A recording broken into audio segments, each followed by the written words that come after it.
All right, guys, in this module, I'm going to teach you something really, really cool and really useful as well, not just in iOS development, but in your future life as a developer for any other technology, web development or back-end development. The command line is going to be your friend.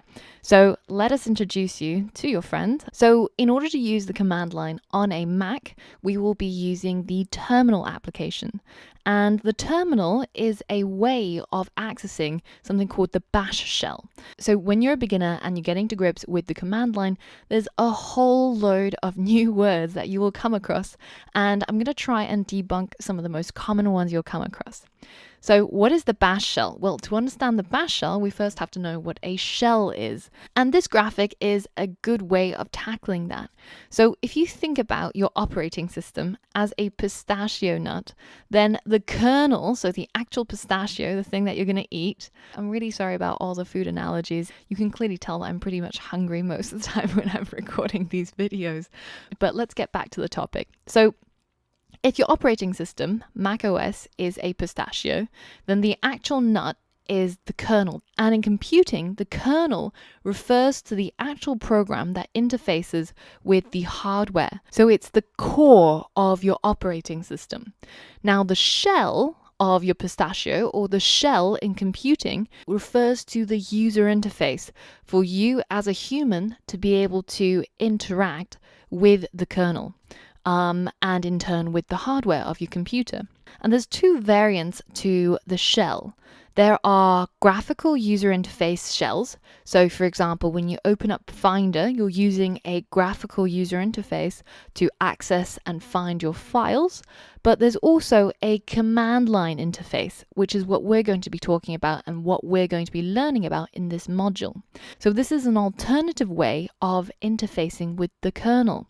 Now, it can seem intimidating at first. Now, as a beginner, it can seem quite intimidating, but I want to show you that it's actually super simple. And once you understand it, you're going to see that it's actually a really, really useful tool at your disposal. So coming back to the shell that we're going to be using, which is a bash shell, and it stands for the Bourne Again shell, and it's named after a Mr. Bourne, but not this Mr. Bourne, but this Mr. Bourne, and I can attest that they are equally badass. And the Bourne Again shell, or the bash shell, is a CLI, or a command line interpreter for the Unix system. And you find Unix-based systems or Unix-like systems all over the place. So for example, Linux is a Unix-like system. And a lot of servers will run on Unix, and even the Mac that you're using right now, Mac OS X, or the newly named Mac OS, runs on a Unix-like operating system. And this is a completely different family from the Windows side of things, which uses DOS and Windows.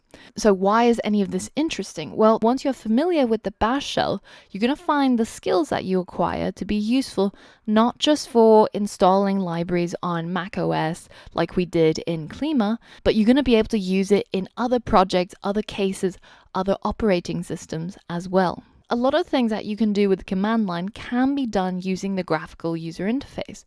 So why use the command line at all? At the end of the day, what it all boils down to is about greater control. And in your journey of becoming a better developer, you will need to understand and exert more power over your tools, that is the computer hardware. But on a more day-to-day basis, you will find that if you're a regular command line user, that it's actually easier and faster to do a lot of really common things. For example, inside the terminal, if I wanted to make a music folder, then it's as simple as make dir music, and now there it is, there's my music folder. But if I want to do inside Finder, for example, I first have to go to Finder, I have to navigate to my desktop or whichever directory I want to create it inside, and then I have to maybe right-click, new folder, and then type something like music, right? And that takes a lot of effort. Whereas, say if I wanted to create music 2, right, make another folder, it's as simple as hitting the up arrow and hitting 2. So for me, it's a lot about speed and a lot about control. The other thing that you notice that is very prevalent with the Mac sort of environment or the Apple ethos is to try and hide a lot of the unnecessary things from the common user. So that includes things like files and folders as well. For example, by default, your library inside your Mac is actually hidden. Now, of course, I haven't enabled to show students how to navigate to certain places using the graphical user interface. But by default, Apple's stance is to make the user interface as simple and avoid confusion as much as possible. But it's slightly paternalistic. But with the command line, you have full control and you have a lot of flexibility. So, for example, right now, let's just delete these two folders that I won't need.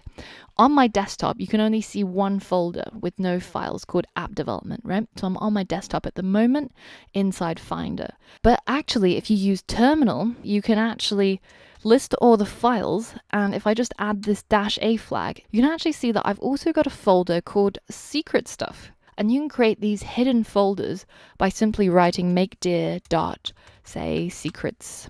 And now if I list again, I've now got 2 secret folders. And later on, when we're going to teach you Git and version control, we're going to be using the command line really heavily to show you the easiest and probably the most popular way, amongst developers at least, of using Git and version control. So I hope I've sold you on the virtues of the command line. So without further ado, let's get started learning how to use it. What are some of the most common commands and some tips and tricks as well.